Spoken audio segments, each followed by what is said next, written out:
Assalamualaikum warahmatullahi wabarakatuh. Selamat berjumpa lagi dengan saya Abah Ahmad dalam channel Ahmad Mudrika.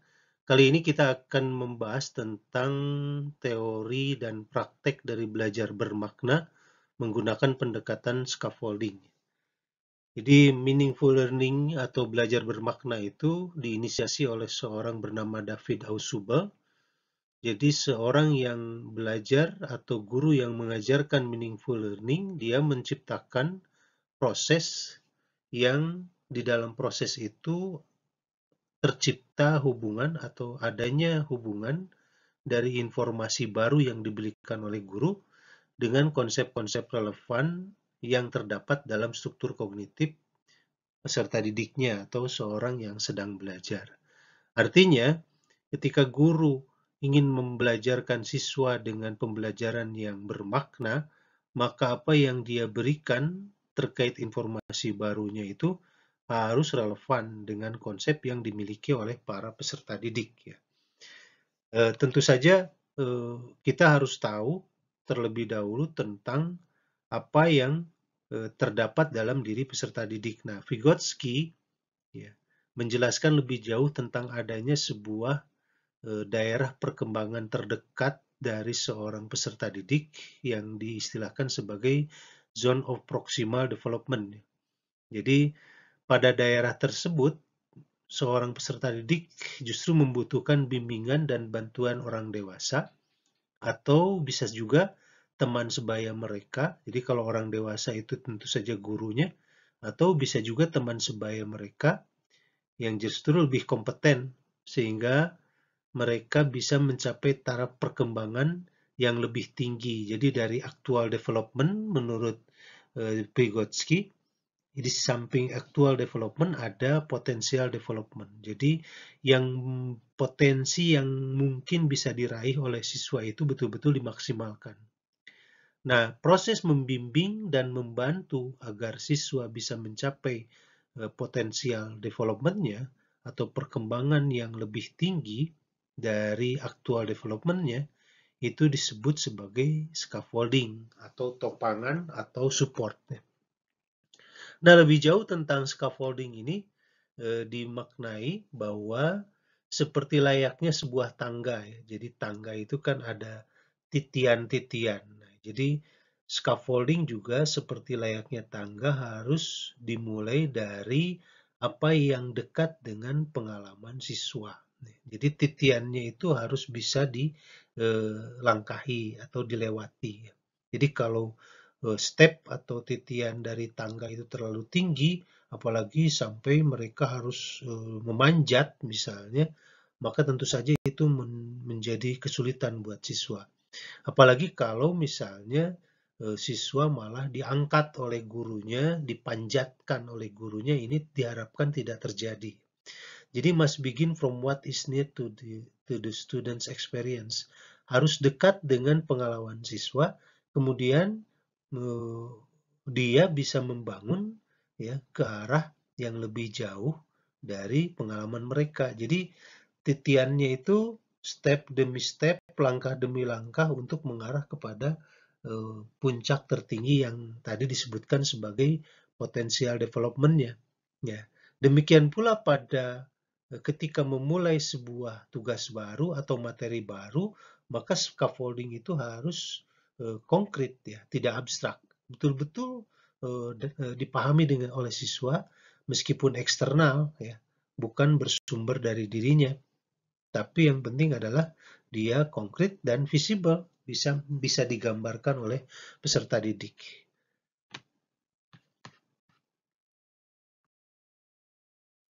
Nah, setelah kita membahas tentang teori tentang meaningful learning dan scaffolding, kita akan coba membahas tentang praktiknya. Biasanya pembelajaran yang sulit untuk bermakna itu adalah pembelajaran matematika, dan ini tantangan bagi para guru matematika tentu saja. Ya, nah kita coba bahas tentang materi peluang ya, yang bisa diberikan oleh guru dengan cara pembelajaran bermakna. Karena ini kurikulum merdeka, maka di dalamnya kita akan masukkan profil pelajar Pancasila Dari 6 profil itu kita akan pakai 3 hal. Satu, beriman, bertakwa kepada Tuhan Yang Maha Esa dan berakhlak mulia. Kemudian mandiri dan bernalar kritis. Ini 3 profil pelajar Pancasila yang juga akan disasar oleh pembelajaran matematika bermakna dengan pendekatan scaffolding pada materi peluang ini. Misalnya begini, seorang guru masuk ke kelas dan langsung menulis di papan tulis tulisan sebagai berikut. Ini pengalaman yang sudah pernah saya lakukan ketika masih mengajar di SMA. Dan ini tulisannya seperti ini, saya tuliskan di papan tulis ya. Belajar matematika agar tak pernah kalah main judi. Nah, ini tentu saja agak kontroversial karena di sini justru profil pelajar Pancasila yang akan kita gali adalah diantaranya beriman, bertakwa, dan berakhlak mulia. Ya. Mengapa seperti itu? Dan memang menurut pengalaman yang saya peroleh adalah para peserta didik pun cukup terheran-heran dan tentu mereka menjadi penasaran. Nah, apa yang akan terjadi selanjutnya? Jadi silahkan ya, semuanya simak sampai tuntas, karena kalau tidak tuntas ini akan menimbulkan salah tafsir tentang pembelajaran materi peluang melalui tema belajar matematika agar tak pernah kalah main judi. Baik, sekarang kita coba simak ya. Karena judul materi yang ditulis di papan tulis oleh kita sebagai guru adalah belajar matematika agar tak pernah kalah main judi, maka kita akan menyampaikan arti dari judi itu sendiri yang sedang marak sekarang dan mungkin siswa juga sudah tahu tentang 4D dan 3D dalam judi togel online. Ini menarik ya. Ketika kita melarang siswa, ini sudah bebas di internet, tinggal ditulis saja 4D, 3D, togel online, itu sudah banyak ajakan-ajakan. Jadi dalam situasi global saat ini, kita tidak bisa melarang tanpa memberikan pemahaman terhadap siswa. Nah, seperti apa? Mari kita bahas ya.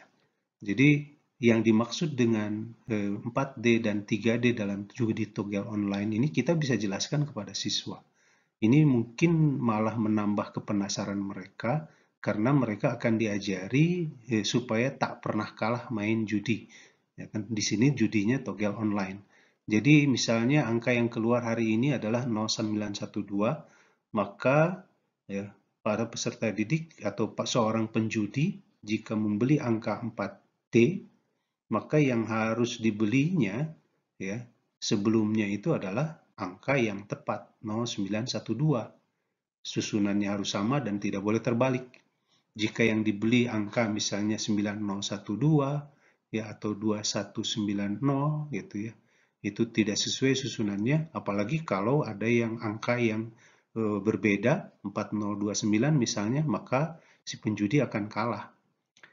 Tapi itu 4D ya. Tapi bagaimana dengan 3D? Nah, 3D itu dari 0912 diambil 3 angka yang terakhir ya. Jadi yang harus dibeli adalah angka 912 ya. Kalau dipasang angka selain itu misalnya 091 itu juga akan kalah. Jadi harus dari mulai angka kedua, ketiga, dan keempat. Ya. Nah, apa bayarannya? Ini juga harus tahu. Ya, jadi kalau seorang penjudi menebak angka tepat, kalau dia memasang 4 digit ya, itu hasilnya bayarannya akan dikalikan 1000. Sementara kalau 3D, 3 digit bayarannya akan dikalikan 400.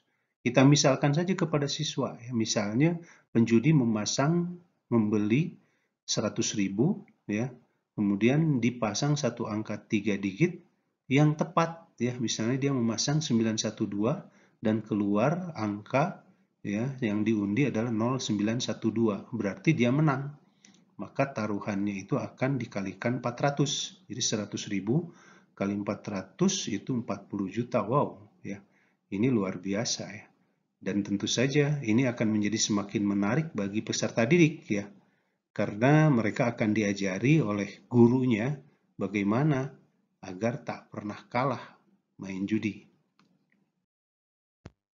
Baik, Berdasarkan kepenasaran siswa dan rasa ingin tahu mereka, maka kita tekankan kepada peserta didik agar mereka menyimak pembelajaran yang akan kita sampaikan dan melaksanakan tugas-tugas yang diberikan supaya tujuan dari mereka belajar matematika sehingga tak pernah kalah main judi bisa tercapai. Perintah pertama yang akan diberikan kepada peserta didik adalah meminta dan bertanya kepada mereka ya tentang membuat susunan angka 2 digit yang mungkin dari angka 1 dan 2. Dan ini harus dibuat berurutan. Nah, pertanyaan ini seharusnya memang bisa dijawab oleh peserta didik. Dan pertanyaannya seharusnya bisa dipahami.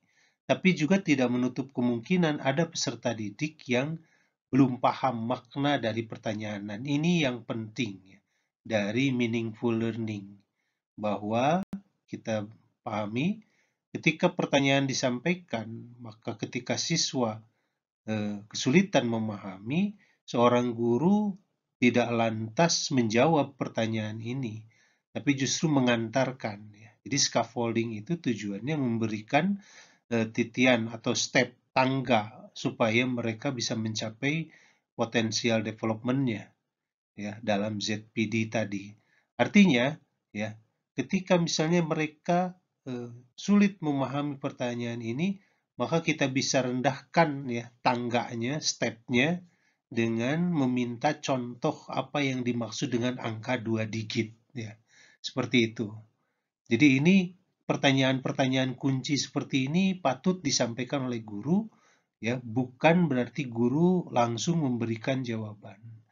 Nah, ketika ada seorang siswa yang memberitahu atau bisa menjawab tentang contoh angka 2 digit, itulah yang dimaksud dengan ya bantuan dari teman sebaya yang dianggap lebih memiliki kompetensi dibandingkan siswa yang lainnya.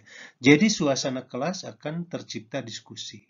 Ya, misalnya siswa ada yang menjawab contoh 2 digit itu 32 misalnya. 45. Jadi guru tidak perlu repot-repot memberi definisi tentang 2 digit ini. Ya. Ya, jadi misalnya ada siswa yang memberi contoh 32. Oke, apakah 32 ini sesuai dengan angka yang diminta dalam soal?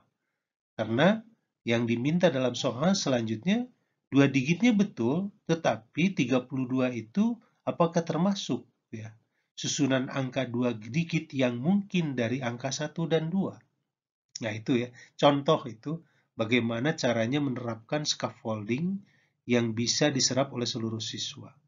Jadi pada akhirnya semua siswa tahu bahwa angka yang harus ada hanya angka 1 dan 2. Sehingga 32 karena ada angka 3-nya itu tidak termasuk dalam soal yang diperintahkan. Sehingga nanti siswa akan tahu bahwa angkanya hanya 1 dan 2. Kemudian berurut. Berurut itu berarti dari yang kecil ke besar, maka yang paling kecil itu tentu saja yang angka awalnya 1. Sehingga siswa akan mengurutkan dari angka 1, kemudian angka keduanya pada digit yang kedua juga 1. Sehingga 11 itu adalah angka pertama yang diminta oleh soal. Kemudian setelah 11 ya, maka karena tidak boleh terulang ya, berarti angka 1 awalnya, yang kedua adalah 2, menjadi 12. Tidak ada lagi pilihan lain selain 11 dan 12 yang angka awalnya 1. Maka sekarang beralih ke yang angka awalnya 2, kemudian angka keduanya juga yang terkecil karena berurut jadi 1. Jadi 21 dan yang selanjutnya adalah angka awalnya 2 dan yang kedua adalah 2. Sehingga 22. Dan ini tidak ada lagi alternatif lain atau angka lain ya karena tidak boleh mengulang dan dibuat secara berurut. Sehingga bisa disimpulkan oleh peserta didik bahwa susunan angka 2 digit yang mungkin dari angka 1 dan 2, jadi yang mungkin itu semuanya yang punya peluang sesuai dengan yang diminta, itu ada 4 susunan angka 2 digit yang dari angka 1 dan 2 atau dari 2 angka. Nah, ini penting ya, yang pertanyaan sederhana ini penting dipahamkan kepada siswa. Karena meaningful learning menuntut pengalaman mereka itu terus ya menjadi konsep yang ada dalam diri mereka secara kognitif untuk diantarkan kepada pertanyaan selanjutnya. Siswa diminta membuat susunan angka 3 digit yang mungkin juga, tapi angkanya juga tetap dari 1 dan 2. Ini pertanyaan pengantar seperti ini memang layak diberikan oleh guru ya, sesuai dengan kapasitas yang dimiliki oleh peserta didiknya. Inilah meaningful learning dan inilah pembelajaran yang berfokus kepada siswa sesuai dari amanat pada kurikulum Merdeka. Ya. Maka karena yang diminta 3 digit, ya, sehingga seperti pertanyaan pertama yang dimulai dengan 1, kemudian 1 lagi dan 1 lagi. Ini yang paling kecil. Tidak ada yang lebih kecil dari 111 dari permintaan soal tersebut. Kemudian yang kedua, ya, 1, 1, tentu saja angka ketiganya adalah 2. 111, 112, selesai, ya. Kemudian sekarang angka keduanya yang berubah dari 1 menjadi 2. Dan angka ketiga kembali ke 1. 121, kemudian yang terakhir adalah 122. Selesai untuk angka kedua yang nilainya 2, maka yang angka pertamanya 1 juga selesai karena sudah tidak ada lagi angka-angka lain. Sekarang dimulai dari yang angka pertamanya 2. Nah, kembali ke seperti tadi, maka yang terkecil yang angka awalnya 2 adalah 211 dan seterusnya 212, kemudian 221 dan 222. Sehingga ini lebih mudah karena konsep awal sudah dipahami oleh peserta didik dan mereka bisa menyimpulkan bahwa terdapat 8 susunan angka 3 digit dari angka 1 dan 2 atau bisa dikatakan terdapat 8 susunan angka 3 digit dari 2 angka. Sekarang kita akan lanjutkan dengan persoalan yang lebih kompleks, tapi siswa sudah memiliki bekal, ya, peserta didik sudah memiliki bekal pengetahuan yang sudah mereka alami ketika menentukan menjawab pertanyaan sebelumnya. Jadi pertanyaan lanjutannya adalah kita minta siswa membuat susunan angka 3 digit yang mungkin, ya. Jadi kata yang mungkin ini sudah dipahami, jadi seluruhnya yang diambil dari angka 1 dan 2 dan 3. Jadi ada 3 buah angka secara berurut. Nah, ini juga secara berurut mereka sudah paham dari pengalaman sebelumnya. Kemudian ini guru sebaiknya mengarahkan agar peserta didik melakukannya secara terstruktur melalui diagram, ya, diagram pohon. Jadi maksudnya ketika angka pertamanya yang berurut itu berarti dari mulai yang angka pertamanya 1 tentu saja, ya. Jadi angka pertamanya 1, maka angka keduanya itu terdiri dari angka 1, 2, dan 3. Seperti ini ya. Angka 1, angka 2, dan angka 3. Demikian pula dengan angka ketiganya. Karena ada 3 digit, maka ada angka pertama, ada angka kedua, angka ketiga. Jadi untuk angka pertamanya 1 dan angka keduanya 1, maka angka ketiganya juga ada 3, yakni angka ketiganya 1, angka ketiganya 2, dan angka ketiganya 3. Sama dengan 2 juga seperti itu, dan yang terakhir juga yang angka keduanya 3, itu ada 3. Ya. Sehingga dengan mudah siswa kita akan memperoleh, ya, susunan angka 3 digit yang mungkin yang awalnya adalah angka 1 sebagai yang paling awal, yang pertama, yakni 111 atau 111, 112, 113, 121, 122, 123, 131, 132, dan 133. Perhatikan bahwa jumlah totalnya ada 9 susunan angka 3 digit yang awalnya 1. Sekarang bagaimana dengan susunan angka 3 digit yang dimulai dari angka 2 sebagai anggota dari yang diminta, ya, karena yang diminta adalah angka 1, 2, dan 3. Maka dengan cara yang sama seperti ketika awalnya 1, kita akan peroleh seperti ini. 211 sampai 233. Ya, ini juga ada 9 buah susunan angka 3 digit. Kemudian dengan cara yang sama juga diperoleh untuk yang awalnya angka 3, ini juga akan diperoleh susunan angka 3 digit sebanyak 9 susunan. Dan ketika dijumlahkan, jumlahnya seluruhnya adalah 9 tambah 9 tambah 9 atau 27 susunan angka 3 digit dari angka 1, 2, dan 3 atau 27 susunan angka 3 digit dari 3 buah angka.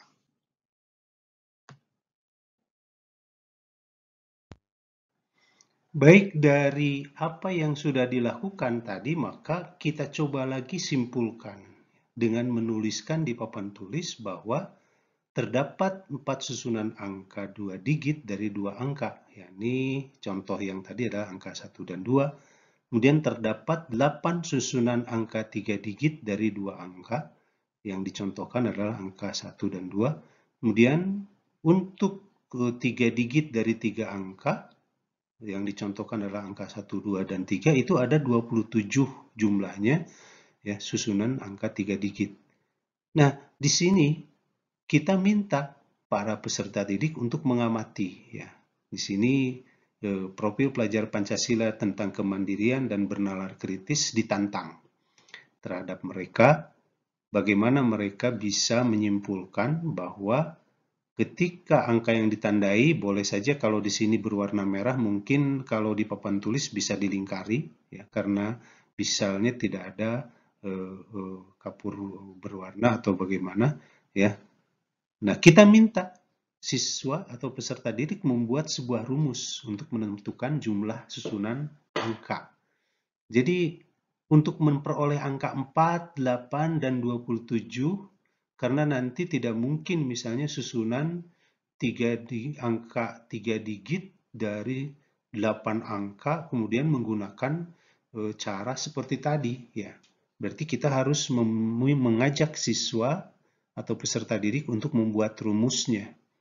Nah, lihat, mereka diminta memperhatikan hubungan antara digit dengan jumlah banyaknya angka.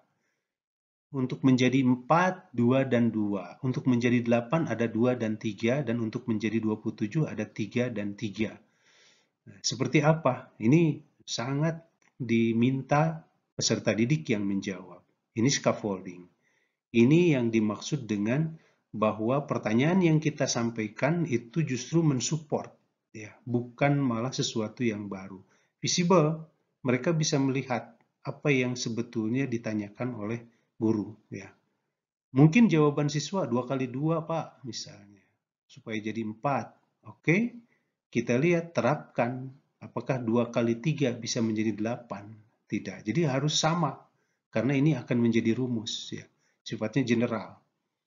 Kemudian misalnya kalau siswa menyebutkan lagi 2 tambah 2, apalagi, ya, karena 2 tambah 3 bukan 8, 3 tambah 3 bukan 27. Nah, ini dengan mudah nantinya siswa akan ada yang menjawab. Nah, ketika ada siswa yang menjawab, nah, di sini, ya, ZPD, ya, dengan scaffolding bisa diterapkan oleh Bapak dan Ibu, di mana siswa yang mampu menjawab itu adalah teman sebaya yang memiliki kompetensi. Dia disuruh menerangkan, misalnya menjawab, dipangkatkan, Pak. 2 pangkat 2 itu kan 4. Ya, kita minta, memang betul kalau 8 dengan 2 dan 3 itu juga dipangkatkan? Ya, ya. 2 pangkat 3 kan 8. Nah, itu, ya, supaya menjelaskan seperti itu.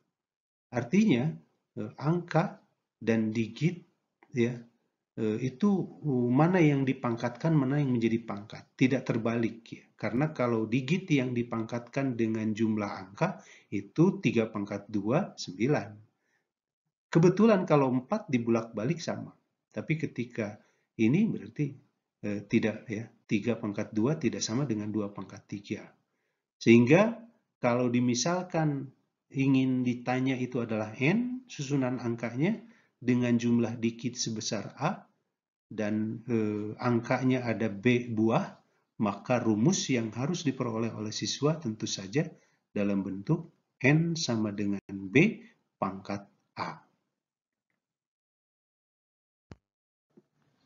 Setelah siswa memperoleh rumus dari apa yang mereka pelajari sebelumnya, maka kita akan memberikan lagi pertanyaan tentang susunan angka 3 digit yang lebih kompleks seperti ini. Kita minta si peserta didik untuk menghitung berapa susunan angka 3 digit dari 4 angka, yang misalnya angkanya terdiri dari 1, 2, 3, dan 4. Karena ini sudah menanyakan berapa, jadi pertanyaannya sudah langsung ingin menghitung jumlahnya, tidak diminta untuk membuat susunan. Ya. Jadi kita bisa langsung menggunakan rumus. Jadi rumus yang sudah diperoleh adalah N sama dengan B pangkat A, di mana B itu adalah jumlah angkanya, sama dengan sementara A-nya itu adalah jumlah digit. Sehingga untuk memperoleh susunan angka 3 digit dari 4 angka, jumlahnya berupa 4 pangkat 3 atau 64 susunan angka 3 digit dari 4 angka, mulai dari 111 sampai 444 tanpa perlu dirinci satu persatu. Tapi tidak menutup kemungkinan bahwa siswa penasaran ya, dan kita harus juga mempertanyakan atau meminta siswa membuktikan, tapi tidak perlu secara lengkap. Ya, apa betul ya terdapat 64 susunan angka 3 digit ya? Maka mereka kita minta untuk melihat satu kasus saja. Ketika awalnya 1, maka di tengahnya itu ada 1 ya, di bilangan keduanya, kemudian ada 2, ada 3, dan ada 4 ya. Kemudian digit ketiganya tentu saja juga ada angka 1, 2, 3, dan 4. Nah, ini yang digitnya yang ketiga ada 4, di angka 2 juga sama. Untuk bilangan kedua yang awalnya 1 itu juga pastinya ada 4. Yang ketiga juga sama, untuk angka 3 maksudnya itu juga sama, ada 1, 2, 3, 4, dan bilangan kedua yang nilainya 4 juga ada 4. Jadi kalau dilihat, ini ada 4 ya, ditambah 4, ditambah 4, ditambah 4. Jadi untuk yang awalnya 1 ya, itu ada 16. Jadi dimulai dari 111, 111 sampai 144, 144. Jadi ini ada 16. Kalau begitu, yang awalnya 2 juga ada 16. Yang awalnya 3 juga ada 16, dan yang awalnya 4 juga ada 16. Sehingga 16 tambah 16, 32, tambah 16, tambah 16, itu hasilnya 64 totalnya. Jadi terbukti. Cukup seperti itu, karena yang diminta sekarang adalah menghitung berapa susunan angka 3 digit dari 4 angka. Dan semua siswa sudah bisa menjawab ini karena mereka sudah punya bekal pengalaman sebelumnya yang menjadi konsep bawahan mereka. Ini yang dimaksud dengan meaningful learning. Jadi setiap tahapan pembelajaran bermakna terjadi. Ya, ketika seorang guru tahu apa itu pembelajaran bermakna sebetulnya, atau meaningful learning sebetulnya. Jadi kebutuhan siswa itu atau fokus terhadap siswa pembelajaran itu terjadi. Pembelajaran yang berfokus terhadap siswa itu terjadi.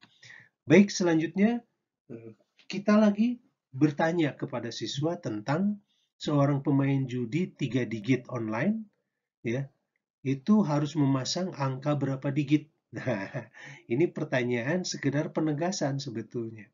Jadi walaupun sebetulnya 3D itu adalah 3 digit, tapi tidak ada salahnya kita tanyakan kembali.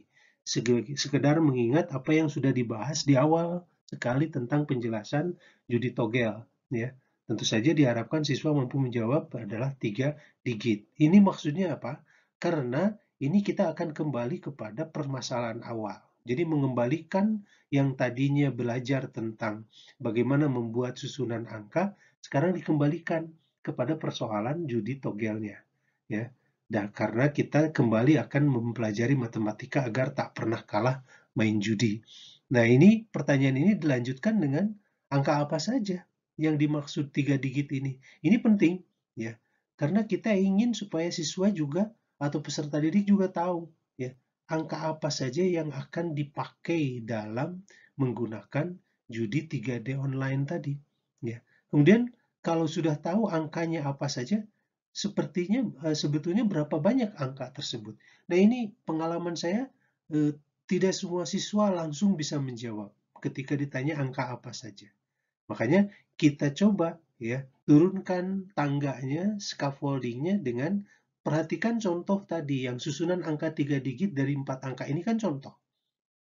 Jadi angkanya 1, 2, 3, dan 4. Ya. Itu maksud pertanyaan angka apa saja itu. Nah, kalau orang yang bermain judi, angka yang dipakai apakah hanya 1, 2, 3, dan 4? Atau angka berapa? Nah, itu pertanyaan direndahkan oleh kita. Tapi sekali lagi kita tidak memberitahu. Jadi itu membuat siswa menjadi ikut terlibat dalam pembelajaran. Ya. Nanti kita bisa melayani ketika ada siswa yang memang sudah mengerti. Ketika ditanyakan angka apa saja, itu tidak masalah. Ya, bagi siswa yang belum mengerti pun mereka akan lebih senang bertanya ketika ada siswa yang sudah tahu. Dari mana? Misalnya ada siswa yang mengatakan angka 0, 1, 2, 3, sampai 9. Gitu ya. Nah, mereka nanti akan ikut tahu sendiri gitu. Karena ini pembelajarannya betul-betul mengikuti ZPD, ya, Zone of Proximal Development seluruh siswa, dan pembelajaran terdiferensiasi juga terjadi. Ya, ketika ditanya angka apa saja, maka jawabannya nantinya adalah 0 sampai 9, yang kalau dihitung, nah ini juga sama, beragam. Jawabannya ada yang ya jumlahnya ada 9. Mereka lupa bahwa 9 buah angka itu kalau dari 1 sampai 9. Ya, tidak masalah. Ya, kita terus ya, kesalahan yang diperbuat oleh siswa di kelas itu justru membangun ya, malah membuat pembelajaran menjadi semakin hidup ya. Apapun kesalahan yang dibuat itu sangat bermanfaat dalam pembelajaran. Sehingga siswa minimal tidak akan ya terlibat lagi atau membuat kesalahan yang sama ketika menyimpulkan atau menghitung jumlah angka dari 0 ya. Kemudian berapa jumlah susunan angka 3 digit dari angka-angka tersebut? Nah, ini pertanyaan sejenis dengan pertanyaan yang pertama di atas. Berapa susunan angka 3 digit dari 4 angka? Ini pertanyaan ini tidak ada jumlah angkanya. Tapi kan angka-angka tersebut inilah yang menjadi kata kunci.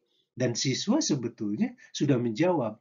Tapi sekali lagi ya, pembelajaran di kelas itu tidak begitu saja, tidak semudah apa yang kita pikirkan. Nah, jadi seorang guru harus selalu ya melihat apa yang terjadi di dalam kelas. Itu yang dimaksud dengan berpusat kepada siswa. Jangan sampai ada siswa yang tertinggal. Ya.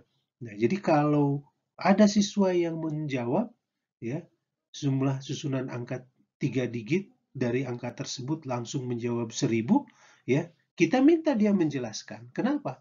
Kan itu ada 10 buah angka. Jadi terjadi dialog antara guru dengan para siswa, para peserta didik, dan semuanya bisa mengikuti dialog tersebut.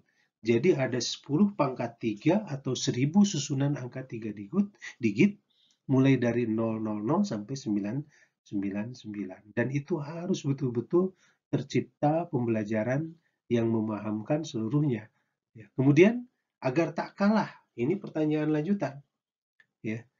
Bagaimana supaya sekarang si penjudi itu tidak kalah? Ya. Susunan angka 3 digit apa yang harus mereka pasang? Nah, ini pertanyaan menarik ya. Karena mungkin saja siswa akan berbicara tentang misalnya perdukunan atau apa. Padahal dalam matematika itu eksak ya, kepastian. Yang ditanya adalah yang kepastiannya seperti apa. Ya. Nah, nanti diharapkan siswa semuanya berdiskusi. Ya. Ketika ada yang menebak, itu jelas itu perkiraan. Yang namanya kepastian itu tidak boleh diperkirakan. Jadi agar tak kalah berarti ya ini pasti tak kalah. Supaya pasti tak kalah seperti apa? Maka diharapkan siswa menjawab ya harus pasang semua atau 1000 buah angka dari 000, 001, 002 dan seterusnya sampai 999. Ada 1000 buah angka. Nah, ini yang menarik dari diskusi. Dan selanjutnya siswa kemungkinan akan mulai terbuka pikirannya bahwa ketika memasang 1000 buah angka, apa yang sebetulnya terjadi dari si penjudi tadi?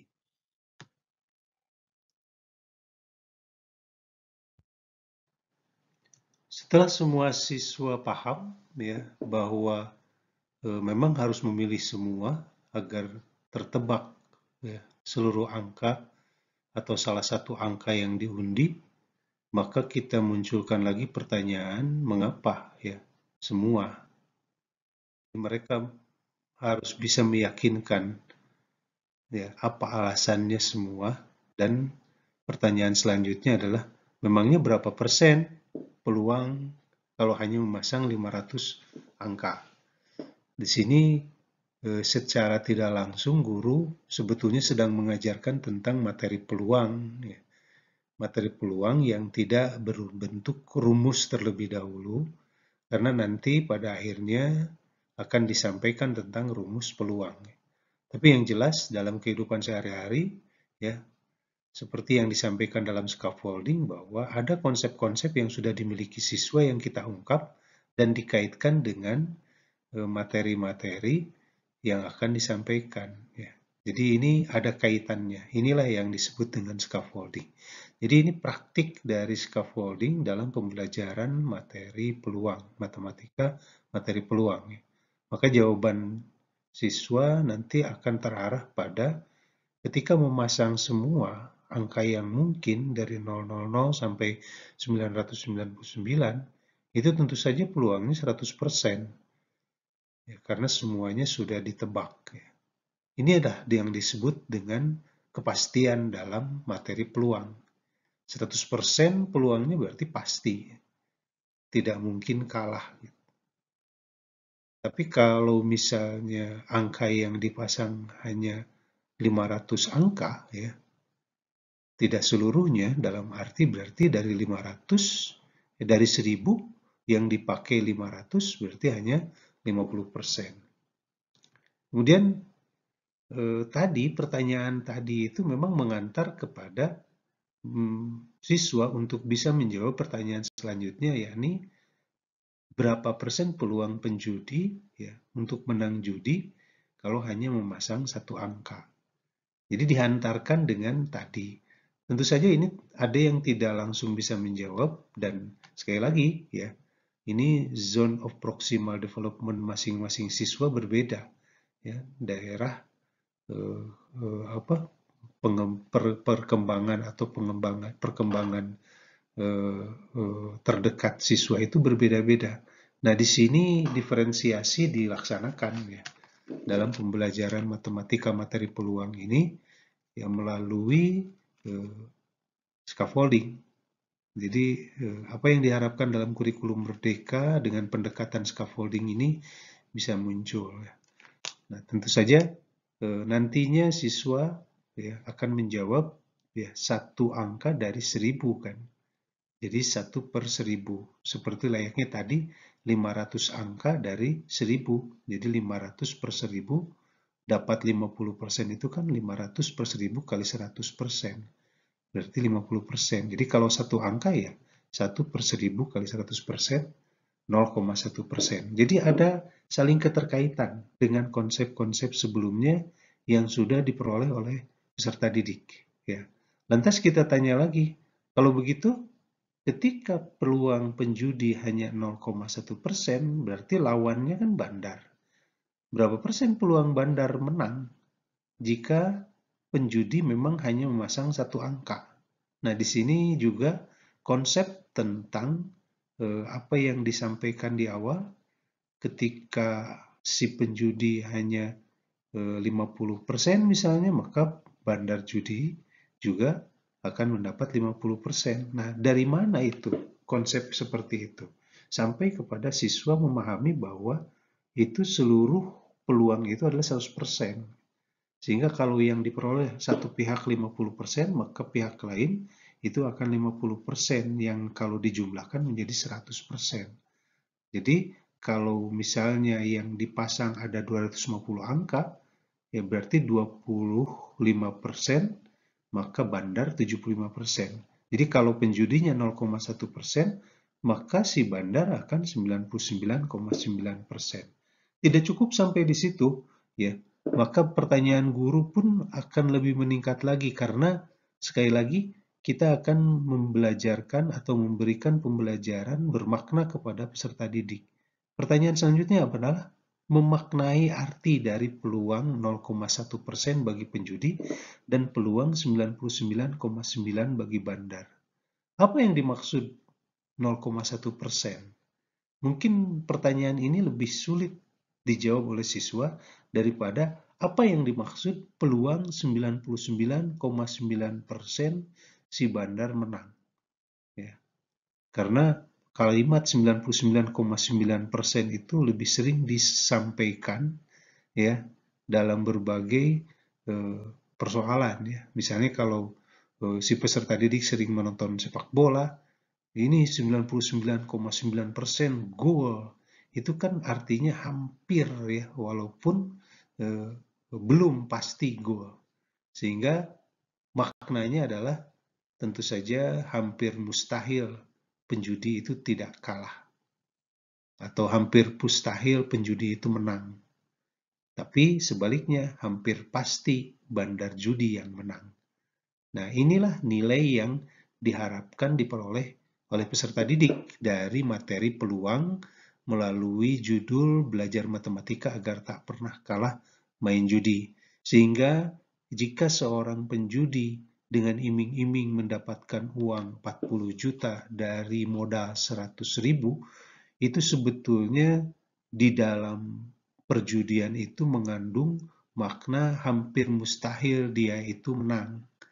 Ya, jadi hampir mustahil dia akan memperoleh uang 40 juta.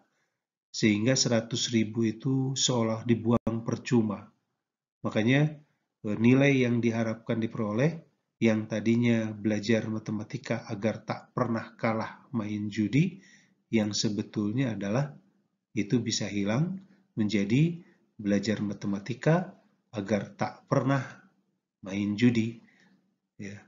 Dan di sini guru bisa mengeksplor ya, bereksplorasi, menjelaskan ya lebih jauh tentang konsep keimanan, ketakwaan dan akhlak mulia, bahwa seseorang yang bermain judi itu sebetulnya orang yang bodoh karena dia mau saja ya membuang uang ya dengan percuma karena memang hampir mustahil dia menang. Tapi tentu saja di balik itu selalu ada manusia yang tergiur oleh iming-iming gara-gara modal 100.000 bisa menghasilkan 40 juta. Nah, ini yang harus ditanamkan oleh seorang guru matematika sekalipun ya, terkait dengan keimanan dan ketakwaan, bahwa tidak semata-mata agama melarang perbuatan itu kalau memang tidak berdampak buruk ya. Atau tanpa ada dampak sekalipun ketika keimanan sudah terjaga, ya, keimanan sudah kuat, ya, orang akan tahu bahwa ini memang dilarang oleh Tuhan, ya. Sehingga selesai pembelajaran materi peluang, maka siswa memperoleh meaningful learning, pembelajaran bermakna baik secara materi maupun profil pelajar Pancasila yang diharapkan teraih oleh peserta didik dan guru betul-betul bisa menerapkan pembelajaran yang esensial yang terkait dengan kurikulum merdeka ya dalam pembelajaran matematika. Demikian mudah-mudahan bermanfaat. Wallahul muwaffiq ila aqwamit thoriq. Wassalamualaikum warahmatullahi wabarakatuh.